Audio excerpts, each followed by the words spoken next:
मैंने तो सैटरडे को जो लेख लिखा था उसमें मैंने कहा था कि मुझे लगता है कि हिंदी हार्टलैंड में शायद कांग्रेस 3-0 से जीत जाए।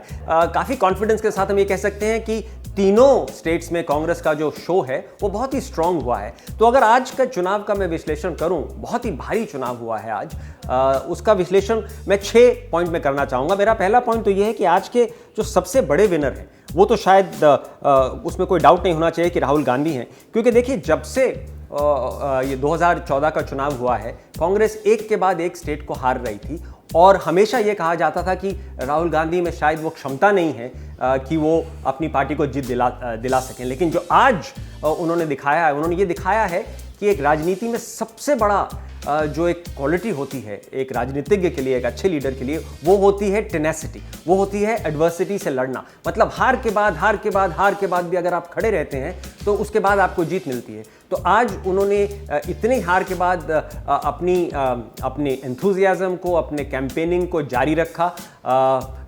इन तीनों चुनाव में ही लेड फ्रॉम द फ्रंट। तो आज का अगर श्रेय सबसे ज़्यादा किसी को जाना चाहिए तो उनको जाना चाहिए, क्योंकि अभी तक वो हार की उनको ब्लेम मिलता था। आज जीत का श्रेय भी सबसे ज़्यादा उन्हीं को मिलना चाहिए और उन्होंने अपनी एक टेनेसिटी दिखाई है। दूसरी एक बात होती है कि पॉलिटिक्स में सबसे भारी जो बेस होता है, जो यूनिट होता है स्ट्रेंथ का, वो एमएलए होता है, वो एमपी नहीं होता है। एमपी एक बहुत बड़े एरिया को रिप्रेजेंट करता है, लेकिन एमएलए जो है वो छोटे एरिया को रिप्रेजेंट करता है। और 2014 के बाद हिंदुस्तान का इम्बैलेंस हो गया था एमएलएज का।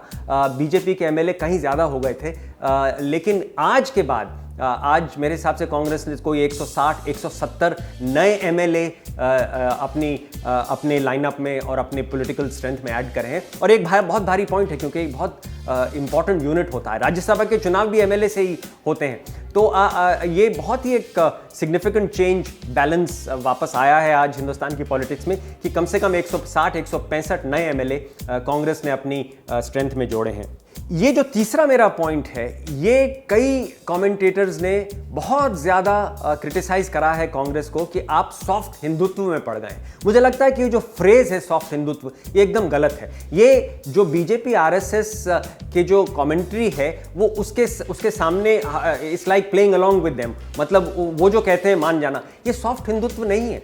अगर कांग्रेस लिबरल हिंदुइज्म को असर्ट करती है तो कांग्रेस तो शुरू से एक लिबरल हिंदुइज्म की पार्टी रही है। महात्मा गांधी के टाइम में लिबरल हिंदुइज्म की पार्टी थी, सरदार पटेल के टाइम में लिबरल हिंदुइज्म की पार्टी थी, बाबू राजेंद्र प्रसाद के टाइम में लिबरल हिंदुइज्म की पार्टी थी, इंदिरा गांधी के टाइम में लिबरल हिंदुइज्म की पार्टी थी। तो बीच में ऐसा हो गया था कि कांग्रेस शायद बहुत ज़्यादा लेफ्टवर्ड हो गई थी, जिसको मैं कहूँ कि इररिलीजियस सेक्युलरिज्म हो गया था उनका, कि वो एंटी रिलीजन सेक्युलरिज्म हो गया था। तो ये आइडियोलॉजिकल कोर्स करेक्शन जो कांग्रेस ने किया है, जो लिबरल हिंदुइज्म को एम्ब्रेस किया है, उसको एक अपनी कोर फिलॉसफी बनाया है, ये सॉफ्ट हिंदुत्व नहीं है। ये इंक्लूसिव एकोमोडेटिंग लिबरल हिंदुइज्म है, जो कि ये कांग्रेस के डीएनए में था और ये डीएनए वापस रिक्लेम करके ये इस चुनाव ने भी दिखाया है कि आइडियोलॉजिकल जो कोर्स करेक्ट कांग्रेस ने करा है ये बिल्कुल ठीक किया है और करना चाहिए। और इसी तरह से कॉन्ट्रास्ट होगा उनका बीजेपी के साथ, जो कि एक हार्ड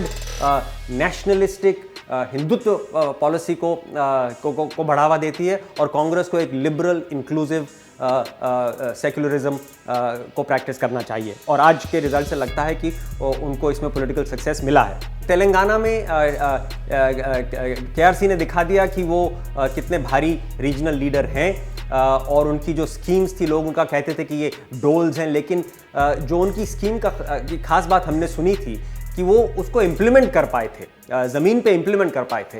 तो डोल्स अगर अच्छी तरह इम्प्लीमेंट किए जाएं तो उनका बहुत ज़्यादा प्रोडक्टिव एडवांटेज हो सकता है। एक उन्होंने बहुत भारी जो स्कीम शुरू करी थी, direct income transfer to farmers.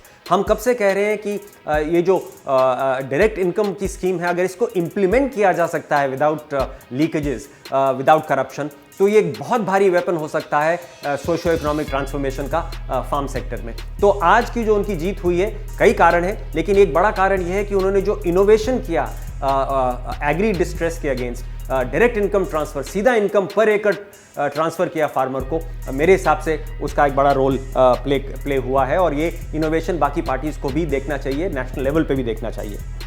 Finally तो मैं ये कहूँगा कि मेरा जो छठा पॉइंट है कि जब से प्रधानमंत्री मोदी इलेक्टोरल पॉलिटिक्स में आए हैं, 2002 में वो इलेक्टोरल पॉलिटिक्स में आए थे गुजरात में, तब से आज तक कोई भी चुनाव वो नहीं हारे हैं। हर चुनाव, गुजरात में हो या लोकसभा का हो या उसके बाद स्टेट्स का हो, वो जीते हैं।